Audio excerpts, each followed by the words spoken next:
सभी मसीही भाई बहनों को यीशु के नाम में शालोम। Praise the Lord. जय मसीह की। यीशु द सेवियर मिनिस्ट्री और प्रभु यीशु मसीह में आपका भाई जेम्स आप सभी का इस बाइबल अध्ययन कार्यक्रम में एक बार फिर से बहुत बहुत स्वागत और परमेश्वर का धन्यवाद करते हैं। हम अध्ययन कर रहे हैं रोमियो की पत्रिका और एक छोटी सी प्रार्थना के साथ आज के अध्ययन को हम शुरू करेंगे। हालेलुया। धन्यवाद पिता परमेश्वर, धन्यवाद आपके अद्भुत रीति वाले प्रेम के लिए जो आपने अपने इकलौते को देकर हम सभी पर प्रकट किया। धन्यवाद करते हैं आपके अनुग्रह के लिए, आपके तमाम आशीषों के लिए। धन्यवाद इस बाइबल स्टडी प्रोग्राम के लिए जिससे हम आत्मिक रूप से आशीषित हो रहे हैं। होने दीजिए पिता परमेश्वर, जब हम ये अध्ययन करते हैं तो पवित्र आत्मा हमारी अगुवाई करे, पवित्र आत्मा हमारी सहायता करे ताकि सत्य वचनों को सत्य रीति से हम समझने पाए। पिता परमेश्वर, सारी व्यवस्थाओं को महान पिता परमेश्वर हम आपके जोरावर हाथों में सौंपते हैं। रिकॉर्डिंग करने को, वचन को पढ़े जाने को, समझाने जाने को, हर एक बात को महान पिता परमेश्वर हम आपके सामर्थी हाथों में सौंपते हैं। हमारी अगुवाई कीजिए पिता परमेश्वर। सारा आदर देते हैं, सारी महिमा देते हैं और इस प्रार्थना विनती निवेदन को यीशु के सामर्थी नाम में मांगते हैं, आमीन।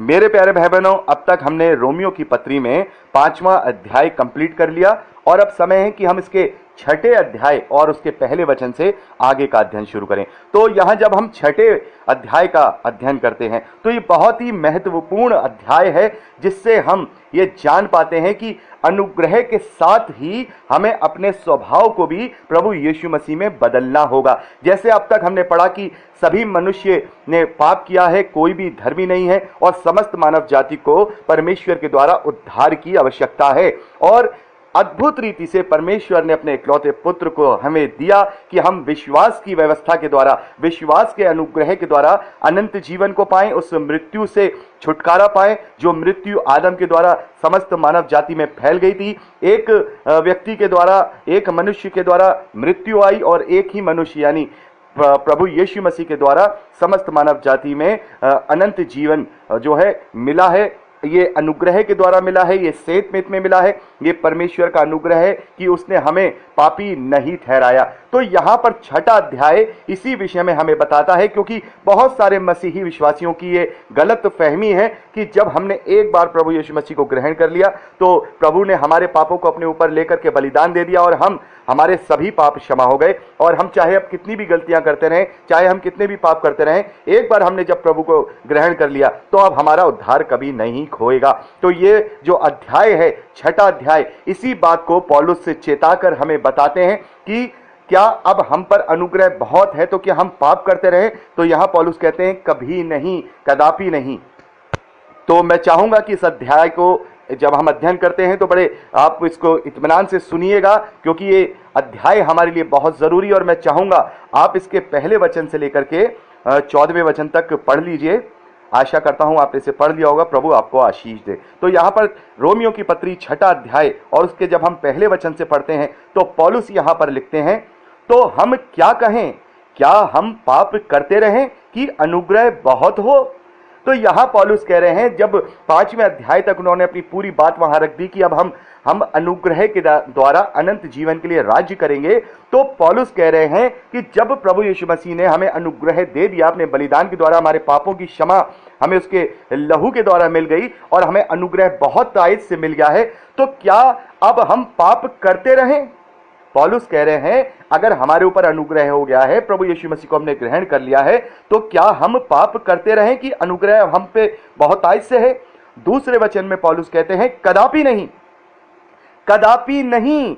हम जब पाप के लिए मर गए तो फिर आगे उसमें कैसे जीवन बिताएं। तो यहां पर पौलुस कहते हैं कि व्यवस्था के लिए जैसे प्रभु यीशु मसीह हमारे पापों के लिए मरा, वैसे ही हम भी प्रभु यीशु मसीह के साथ उस व्यवस्था के पापों के लिए मर गए। और जब हम पाप के लिए मर गए तो फिर आगे उस पाप में कैसे जीवन बिताएं। क्या तुम नहीं जानते कि हम सब ने जिन्होंने मसीह यीशु का बपतिस्मा लिया उसकी मृत्यु का बपतिस्मा लिया, अतः उस मृत्यु का बपतिस्मा पाने से हम उसके साथ गाड़े गए, ताकि जैसे मसीह पिता की महिमा के द्वारा मरे हुओं में से जिलाया गया, वैसे ही हम भी नए जीवन की सी चाल चलें। तो यहां पौलुस कह रहे हैं कि अनुग्रह के द्वारा जैसे प्रभु यीशु मसीह हमारे पापों के कारण वो बलिदान हुआ, वैसे ही जब हम बपतिस्मा लेते हैं, प्रभु यीशु मसीह को ग्रहण करते हैं, वैसे ही हम भी अपने आप को प्रभु यीशु मसीह में मार देते हैं। किसको मार देते हैं? अपने पुराने मनुष्य तत्व को, अपने पुराने चाल चलन को, अपने पुराने पापों को, अपनी पुरानी सारी बातों को। जब हम प्रभु में नया जन्म लेते हैं, तो जब हम बपतिस्मा लेते हैं तो एक प्रतीकात्मक रूप से हम देखते हैं कि एक पानी में डूबते हैं और पानी में डूब करके पानी में से बाहर निकलते हैं। तो ये प्रतीकात्मक रूप से यहां पर जो प्रभु यीशु मसीह हमारे लिए मरा है, वो प्रतीकात्मक रूप से जब हम पानी में जाते हैं तो इसका मतलब यह है कि हमने सारे अपने पुराने मनुष्य तत्व को, पुराने चाल चलन को, जो परमेश्वर के विरोध में था, जो पापमय जीवन था, सब चीजों को प्रभु यीशु मसीह के साथ दफना दिया। और जब हम उसमें से वापस निकलते हैं उस पानी में से, तो इसका मतलब यह होता है कि अब हम नई सृष्टि बन गए। प्रभु यीशु मसीह जैसे जी उठा वैसे ही हम नए स्वभाव में जी उठते हैं। तो पुराना मनुष्य तत्व हमारा जाता रहा, पुराने सारे पाप, पुरानी सारी बातें प्रभु यीशु मसीह के बलिदान के द्वारा, परमेश्वर के अनुग्रह के द्वारा हमारे वो क्षमा हो गए। अब हम बिल्कुल प्योर हो गए, हम बिल्कुल निष्कलंक हो गए। तो पौलुस कह रहे हैं, अतः उस मृत्यु का बपतिस्मा पाने से हम प्रभु यीशु मसीह के साथ गाड़े गए। जैसे मसीह पिता की महिमा के द्वारा मरे हुओं में से जिलाया गया, वैसे ही हम भी नए जीवन की सी चाल चलें। तो नए जीवन की सी चाल चलने का मतलब है कि अपने आप को पापों और पापों के कारणों से हमेशा बचाए रखें। हमें अपने आप को यह प्रयास करना है कि हम पवित्र आत्मा को शोकित ना करें। तो अब यह सवाल आता है कि हम जो मनुष्य हैं, जैसे पौलुस ने भी कहा कि कोई भी धर्मी नहीं है, सबने पाप किया है। तो प्रभु यीशु मसीह का यह अनुग्रह हुआ कि हमारे पुराने जितने भी पाप थे, जब हमने उसे ग्रहण किया तो उसके साथ हमने अपने पुराने मनुष्य तत्व को गाड़ दिया, मार दिया, और नया मनुष्य तत्व हम लेकर के दोबारा से प्रभु यीशु मसीह में नए स्वभाव में, नई सृष्टि के साथ जी उठे। तो क्या अब आगे हम अब पाप की प्रभुता में रहेंगे? क्या अब हमसे आगे कोई गलती नहीं होगी? क्या अब हम एक मनुष्य होने के नाते कभी भी कोई ऐसा गलत काम या छोटी गलती नहीं करेंगे जो प्रभु यीशु मसीह या परमेश्वर के विरोध में है? तो मेरा कहना है बिल्कुल करेंगे, लेकिन हमें अपने जीवन में अपने आप को, पवित्र आत्मा को शोकित करने से बचना है। यानी कि बहुत सारी ऐसी गलतियां हैं, बहुत सारे ऐसे पाप हैं जो मनुष्य अपने जीवन में करता है। दो प्रकार के विरोध, परमेश्वर के विरोध में वो करता है कार्य जो है, पहला है पाप, दूसरा है गलती।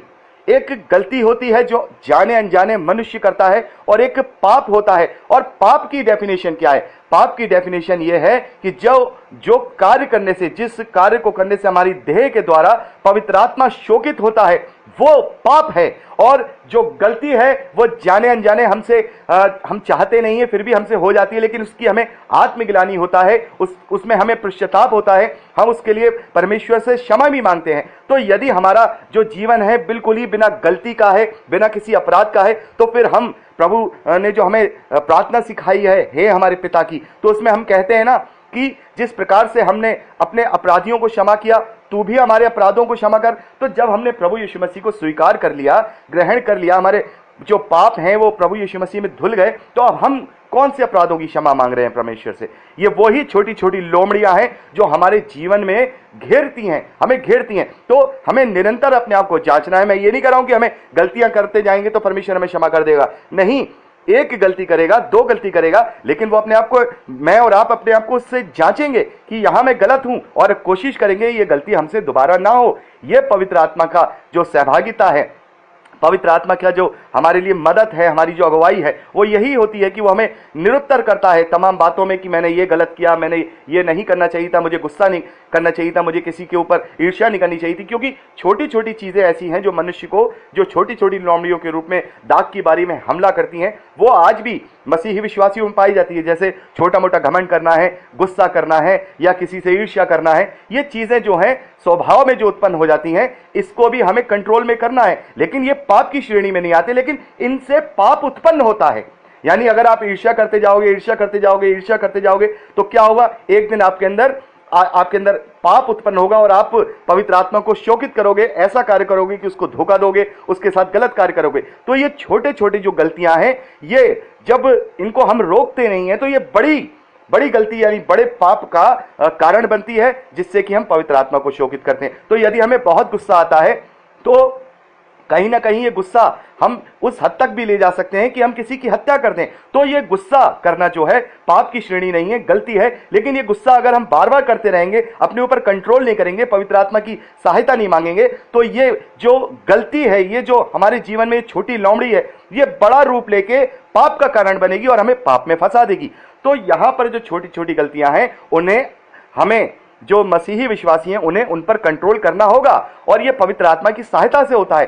धीरे धीरे करके हम अपने जीवन को नम्र बना सकते हैं, दीन बना सकते हैं, संयमी बना सकते हैं कि हम आनंदित रहें, हम गुस्सा ना करें, किसी से ईर्ष्या ना करें, किसी पे क्रोध ना करें। ये सारी चीजें हम अपने जीवन में ला सकते हैं। और सबसे बड़ी बात, छोटे छोटे झूठ हमारे जीवन में बहुत पाए जाते हैं और हमें लगता है कि हम जो है ये कोई गलत काम नहीं कर रहे। लेकिन ये छोटे छोटे झूठ भी जब एक बड़ा रूप लेते हैं तो वो भी परमेश्वर के लिए पाप बन जाता है। और हमें तो व्यवस्था में सिखाया गया है कि झूठ नहीं बोलना है, किसी के विरोध में झूठी गवाही नहीं देनी है। तो ये भी परमेश्वर के विरोध में पवित्र आत्मा को शोकित करने वाला पाप है। अब बात करते हैं कि पवित्र आत्मा को शोकित करने वाला पाप कौन सा है, जो प्रभु यीशु मसीह ने भी कहा है कि पवित्र आत्मा की निंदा ना तो इस लोक में ना ही परलोक में क्षमा की जाएगी। तो वो कौन से कार्य हैं? जब तक हमने प्रभु यीशु मसीह को ग्रहण नहीं किया है और हमने बहुत सारे ऐसे काम किए हैं, तो प्रभु यीशु मसीह को ग्रहण करने के बाद वो सब हमारी जो गलतियां थी, हमारे जो पाप थे, प्रभु यीशु मसीह में दफन हो गए और हम नई सृष्टि बन गए।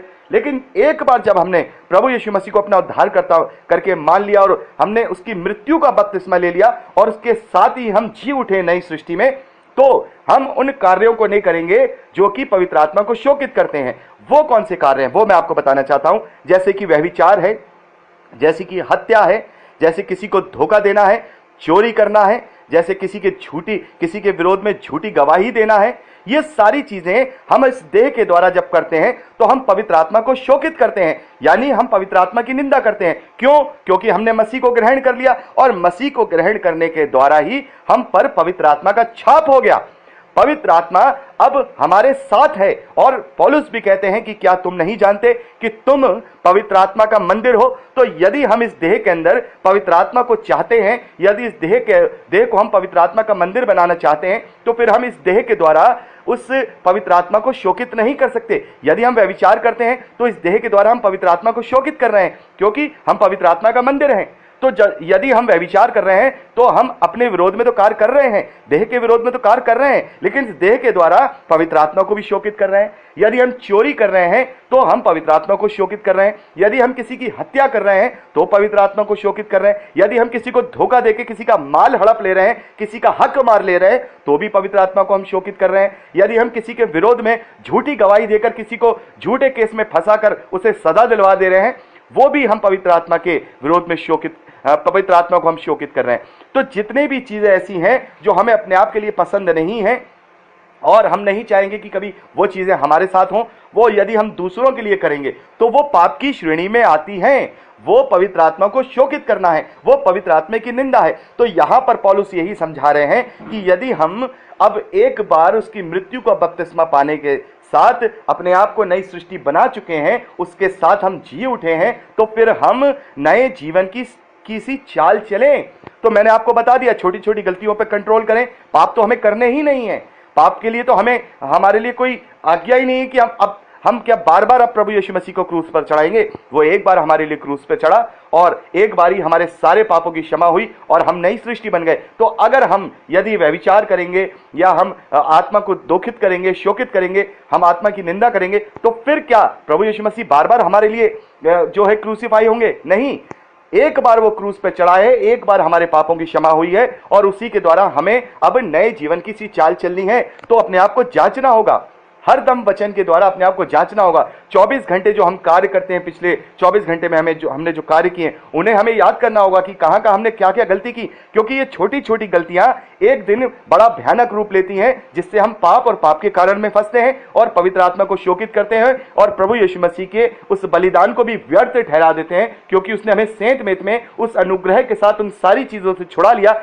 कि हम मृत्यु के बंधन से छूट गए और उस अनंत जीवन के लिए हम राज्य करेंगे, जो अनंत जीवन प्रभु यीशु मसीह हमें देने आए हैं। तो यहां लगभग 15 मिनट की रिकॉर्डिंग हो गई है। आगे की बात हम अगली रिकॉर्डिंग में करेंगे। प्रभु आप सबको बहुत आयत की आशीष दे। Praise Lord.